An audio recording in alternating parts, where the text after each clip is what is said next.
Nongeye kubasuhuza bene data, mugubwe neza. Imana ibahe umugisha. Twagarutse rero mu kiganiro cyacu cyo gusobanura inzozi. Dushimira abantu bose mwakoze subscribe. Imana ibahe umugisha. Namwe mutarabikora, nta rubanza rwose tubashyiraho. Ubwo wenda ni igihe kitaragera. Igihe nikigera namwe mukabyiyumvamo, ubwo muzabikora. Nta kibazo. Imana ibahe umugisha. Nyuma kuri uyu munsi rero tugiye kuvuga inzozi enye abakunzi bacu batwandikiye. Hari inzozi enye abakunzi bacu batwandikiye muri comment bifuza ko tubafasha gusobanukirwa iby'izi nzozi. Hari inzozi enye abakunzi bacu batwandikiye muri comment, rero badusaba ko twabafasha gusobanukirwa iby'izi nzozi. Reka duze guhera twihuse ku muntu witwa Muhawenimana Anita. Yaratwandikiye bitewe n'inzozi yagize, so rero arifuza gusobanukirwa n'inzozi ze. Ibitekerezo byanyu namwe niba ari inzozi warose byuzishyira muri comment, tuzajya tukurikirana iby'izo nzozi hanyuma tuze kuzigarura, kuko nimwe muzajya mutubwira inzozi dusobanura. Rwose ntituzazirengagiza. Inzozi zose uzarota uzazishyire muri comment, hanyuma tuzazigusobanurira, ko hari n'abandi bantu wenda runaka muzaba mwabihuriyeho. Rero ni byiza ko tubafasha gusobanura izi nzozi. Nyuma rero ucuti mukenye ku nzozi z'uwitwa Muhawenimana Anita yarose, birashoboka ko nawe warose inzozi zimeze nkazo, cyangwa se wararose inzozi nkazo. So rero niba wageze urota kuri izo nzozi, menya ko ntabwo ari Muhawenimana Anita gusa warose, ahubwo we wigeze urota ariko ntuzisobanuze, nawe ubonye umwanya wawe kugira ngo uzikurikirane.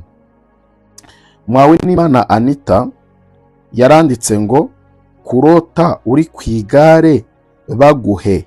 Ubwo ashaka kwandika wenda ngo kurota uri ku igare baguhetse, ashaka kubaza ngo bisobanura iki. Kurota uri ku igare baguhetse bifite ibisobanuro bibiri. Icya mbere, ushobora kurota uri ku igare baguhetse ariko umuntu uguhetse ukaba utamuzi, nyine ukabona ntumubona mu maso we gusa baraguhetse, umuntu uguhetse aragutwaye ntumuzi, nyine ni umuntu gusa wo gusa. Icyo uzi ni uko uri ku igare baraguhetse, gusa uguhetse ukabona ntumuzi. Ibyo bintu biba bishatse kuvuga iki? Biba bishatse kuvuga ko ari umwuka w'urupfu ukuriho, ukwiye gusenga Imana ikagukuraho umwuka w'urupfu, cyangwa se igicucu cy'urupfu, urubori rw'urupfu, imbaraga z'urupfu, Imana ikazikura kuri wowe. Iyo ni message ivuga ko hari imbaraga y'urupfu ikugendaho. Ushobora gupfa wishwe n'ikintu icyo ari cyo cyose. Impfu zica abantu ni nyinshi, ariko umenye ngo waba uri mwiza, waba uri umugabo mwiza, waba uri umusore mwiza, waba uri umukobwa mwiza, waba uri umugabo mwiza cyangwa umugore mwiza cyangwa umumama mwiza, cyangwa se umukecuru cyangwa umusa cyangwa umwana muto, uwo waba uri wo wese ukarota izi nzozi, biba bivuze ko ni message irimo kukweforuma ko anytime ushobora gupfa mu buryo butunguranye.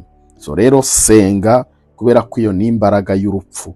Bibutsa ko cyane cyane iyo ari urupfu ruturutse kuri Satani, ari proje ya Satani, urabasha gusenga ukavuguruza imigambi yose ya Satani, imigambi yose y'abadayimoni. Ibyo Satani yari yakoze cyangwa se yari yagupangiye, ubasha kubivuguruza, hanyuma ibintu bikagenda neza.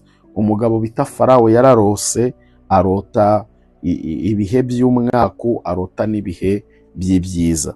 So iyo ariko habonetse umugabo, kubera ko yabashe gusobanukirwa inzozi ze, hanyuma bituma igihugu cya Egiputa, mu gihe abandi bari bafite inzara nyinshi cyane, Egiputa ibaho iri amahoro. So rero menya ngo niba urose, Imana irimo irakuburira kugira ngo umenye uburyo ki uhindura icyerekezo cy'ubuzima bwawe, umenye n'uburyo kusengamo wirukana imbaraga z'urupfu kuri wowe. Hanyuma ushobora kurota ariko urose utwawe n'umuntu uzi. Ubwo niba urose ukabona utwawe n'umuntu uzi ku igare, ibi bintu bishatse kuvuga iki? Bishatse kuvuga ko hari umuntu muziranye cyangwa se umuntu hafi yawe, umuntu muziranye urimo kukoriyanta mu cyerekezo kibi. Uvuga ngo ashobora kuba ari inshuti yawe ya hafi, ukabona irimo iragutwara ku igare. Ubwo biba bishatse kuvuga iki? Biba bishatse kuvuga ko uyu muntu arimo arakwerekeza ahantu mu mworera, ahantu ushobora kuzapfira. Abantu benshi usanga nk'umwana w'umuhungu cyangwa se umukobwa yokamwe n'umwuka w'uburaya, ariko ntabwo ubwo buraya aba yarabuvukanye, ahubwo wagenzura neza ugasanga sosiyete abamo, inshuti ze abamo, nizo zituma akora ibyo bintu, kubera ko nizo zimuroha, nizo zimushuka. Uvuga ngo iyo urose rero utwawe n'umuntu uzi ku igare, biba bivuze yuko hari umuntu mubana cyangwa wawe hafi urimo kukoriyanta cyangwa se uzakugira inama mbi, kandi inama igutaba, inama iguta ikuzimu, inama iguta ahantu utazikura. Uzajya utinya ikintu kivuga ngo ikigare, ngo amujyanye mu kigare. Biba bivuze ngo ni umuntu urimo kukwerekeza mu cyerekezo gipfuye, kandi icyerekezo utazagaruramo desite yawe, utazagaruramo amahirwe yawe, utazagaruramo umugisha wawe, utazagaruramo icyubahiro cyawe. Ni umuntu urimo urangiza wowe. Hanyuma rero ushobora kurota utwawe n'umuntu wawe cyane wa hafi, uswate nka mama cyangwa se papa. Ibyo bishatse kuvuga iki? Ntabwo bivuze ko papa cyangwa mama ari uri kutabika mu mwobo, biba bivuze ko hari umuntu wawe wa hafi cyane. So mama semboliza umuntu wa hafi cyane, nk'uko ashobora kuba nawe, ariko akenshi biba bisemboliza umuntu wawe wa hafi cyane, ufitiye ibyiringiro, ufitiye confiance, ufitiye nyine ibyiringiro byawe bikaba biri muri wowe, umva umwizera, umva, ariko akaba gutwara ahantu mu kigare, akaba ari wa muntu ushobora kukuroha ahantu nawe ubwawe utazivana. Nurota rero ukarota uwo muntu muri ubwo buryo agutwaye ku igare umuzi, senga cyane. Ikindi, tangira guhagarika inama zose wagirwaga, kuko ushobora gushiduka warohamye. Niba rero umuntu arimo kukubwira ati ngwino, hari ibintu byari byaradutse ngo ngwino tujye mu bintu ngo niba ari bya trading, ibintu ngo bya alliance byaki, nyine umuntu akagukurura gutya mu kigare, kumvisha ko uzakiriramo, kumvisha ko uzagiramo umugisha, kumvisha nyine ukaza nawe ugakururuka muri ubwo buryo, wizeye uwo mugisha, wizeye ayo mahirwe, wizeye iryo terambere, wahagera utwawe twose, umugisha wawe wose, ubutunzi bwawe bwose bugatangira bukajyana. Ukuvuga ngo niba hari ibitekerezo runaka urimo kwakira, bireke. Niba ari umuntu uri kukubwira ati ngwino dushore muri ibi, ukarota umuntu akujyanye ku igare umuzi, mwoka byaramwe wa nshuti yanjye we, guhera uyu munsi hagaruka ibyo bitekerezo urimo, hegerika ibyo bintu. Izo nama bari kukugira ni inama z'ikigare, ni inama zizaguta ahantu habi. Hari undi mwanditsi watwandikiye aravuga ngo mwiriwe neza, uwo yitwa ku izina ryiwe nta zina ririho, ahubwo ku izina ryanditse ngo RGB 832. Ubwo uwo muntu nawe aziyumva. Yaranditse ngo mwiriwe neza, Yesu abane nawe. Ese kurota wica umuntu wari wabateye mu rugo, ariko uwo muntu ukabona utamuzi, bisobanuye iki?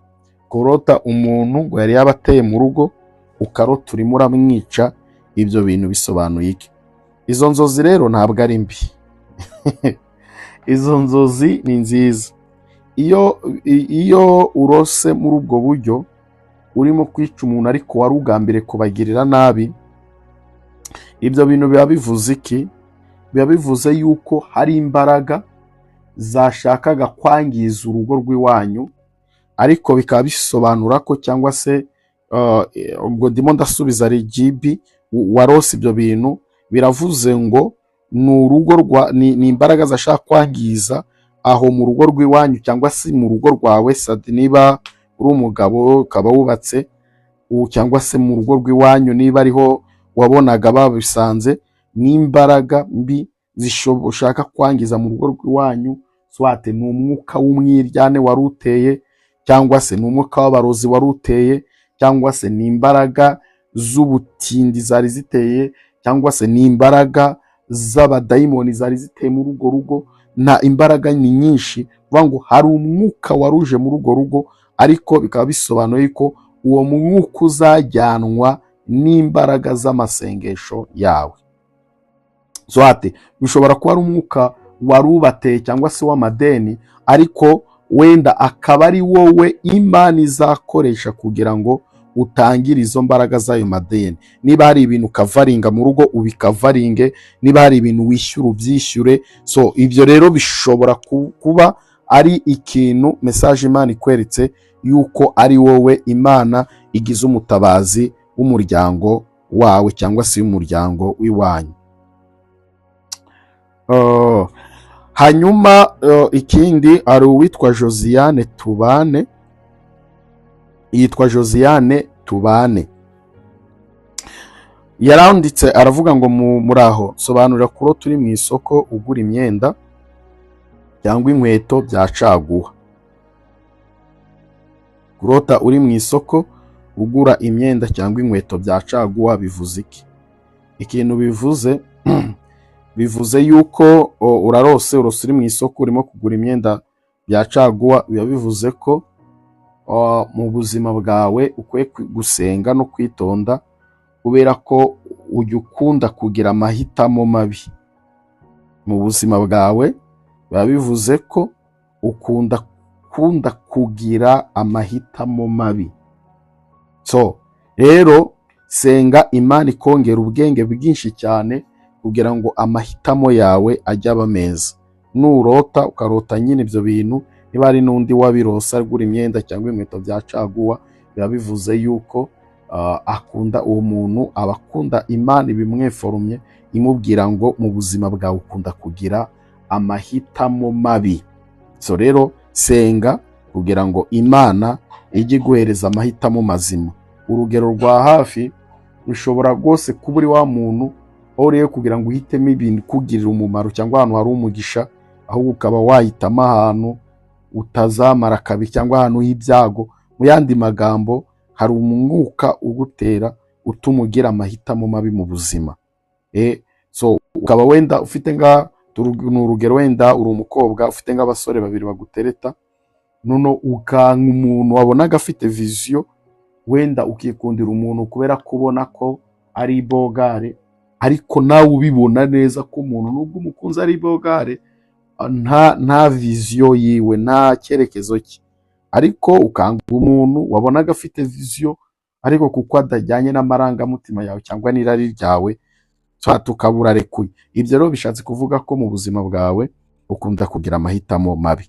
Tuvuge inyuma y'inzozi za nyuma z'uwitwa Ntabanganyimana Vestine, yaranditse aravuga mwaramutse, munsobanurire kurota ndi ku murongo w'abantu benshi, mbona mpetse umwana ariko mfite impapuro n'ikaramu, hirya yacu hari abandi benshi bari kubyina, bari abanyamahanga babyinaga, bisobanura iki?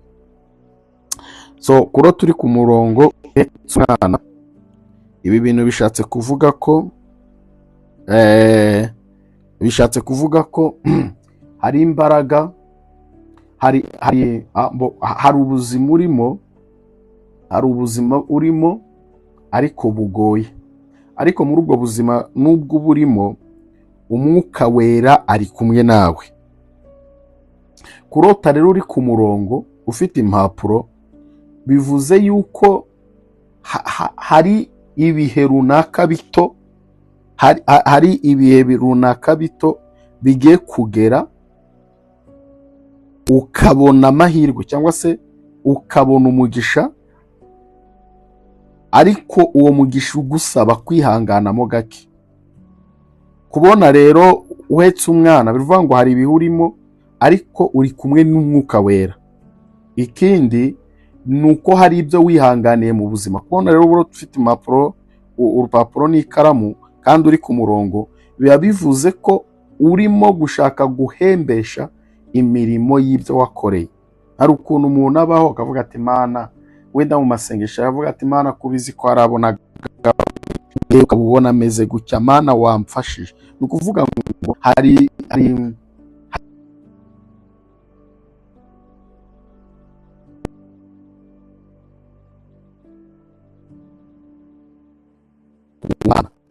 Imana rero ibikore ko uri mu rutonde rw'abantu Imana kugira neza, uri mu rutonde rw'abantu bo kugirirwa neza n'Imana. Ahubwo icyo ubusabwa wowe ni ukutava mu rugo muri uwo murongo. Kubona rero impande n'impande hari abantu bari kubyina kandi ukabona ni abantu b'abatranje, ni abantu b'abanyamahanga, ibyo nta bisobanuro bidasanzwe bifite ubusobanuro. Ni icyo cya mbere. Imana iguha umugisha, ubuntu bw'Imana bubane nawe, ineza y'Imana ikuganze mu izina rya Yesu.